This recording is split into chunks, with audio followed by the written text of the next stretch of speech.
Good morning, good evening, good afternoon. First, I just want to start out this video by saying, no, I'm not dead. If you are a little bit confused of where I've been, I am the full-time editor for Mr. GsxrClyde over on YouTube and his Twitch and his TikTok and every single social media that you could possibly think of that has a video that needs to go up. So that's where I have been for the last about, I'd say, 3 weeks to 4 weeks. That's why there's been no content on this channel. So I just wanted to clarify that so you guys know. But no, I'm not dead. I just work for somebody and stuff like that, and the YouTube stuff is more of a creative passion for something for mine and something I like to do on the side because it's something that I have complete control over. So clarifying that, let's get into the video. Now, it's been some time since all the fragments have been unlocked, and it's been a couple days since the brand new raid Root of Nightmares has been completed for the first time.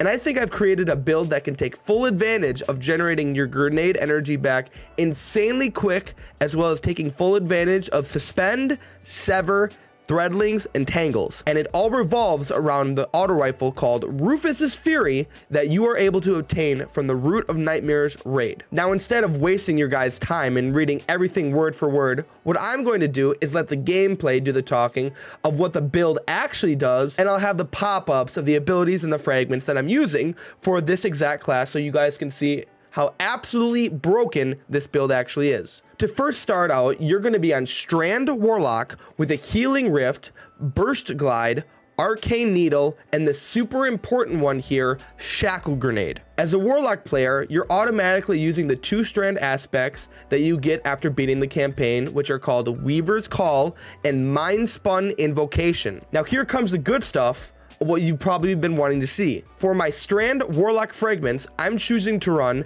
Thread of Generation, which states that dealing damage generates grenade energy, Thread of Wisdom, which states that defeating suspended targets with precision final blows creates an orb of power, Thread of Warding, which states that picking up an orb of power grants Woven Mail, which is huge. There's been a lot of speculation about what the damage resistant is on with Woven Mail, and I'm here to tell you that I believe it's 60% resistance, which is massive. And the last fragment that I chose to run is Thread of Continuity because it allows suspend, unravel, and sever effects that are applied to targets to have increased durations. This build is something that I've personally been running for a week or so now, but ever since I got the raid auto unlocked, I am now able to take full advantage of the strand perks that are in the artifact.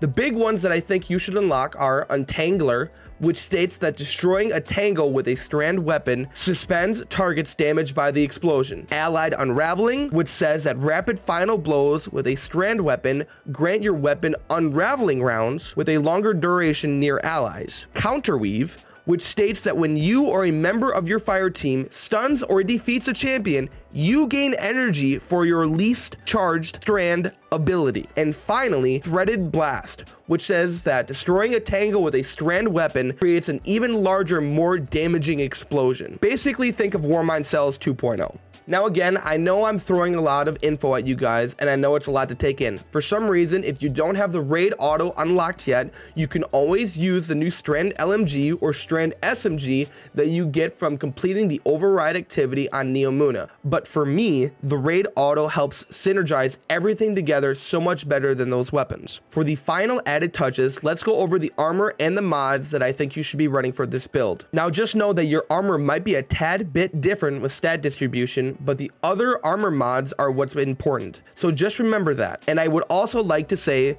that to take full advantage of this build, I highly recommend using the Warlock helmet exotic called Eye of Another World because of the increased regeneration speed of your grenade, melee, and rift abilities. For the helmet, I'm running a Void and Strand dual siphon mod, which allows me to create an orb of power on both strand and void weapon final blows, as well as 2 Ashes to Assets mods to gain super energy on grenade kills. For the Warlock gauntlets, I chose to run Bolstering Detonation because it grants class ability energy when I cause damage with a grenade. For the Warlock chest piece, I'm choosing to keep this one just a little simple with basing it more on resilience, but also adding a charged up mod, which allows me to increase the maximum number of stacks of armor charge I can have by 1. For the Warlock legs, I chose to run Recuperation, which replenishes my health each time I pick up an orb of power, Innervation, which reduces grenade cooldown each time I pick up an orb of power, And finally, Strand Weapon Surge, which grants a small weapon damage boost to my strand weapons. And for my Warlock bond, I chose to run 3 bombers, which reduces grenade cooldown when I use my class ability. This build is all about keeping your abilities up and synergizing everything together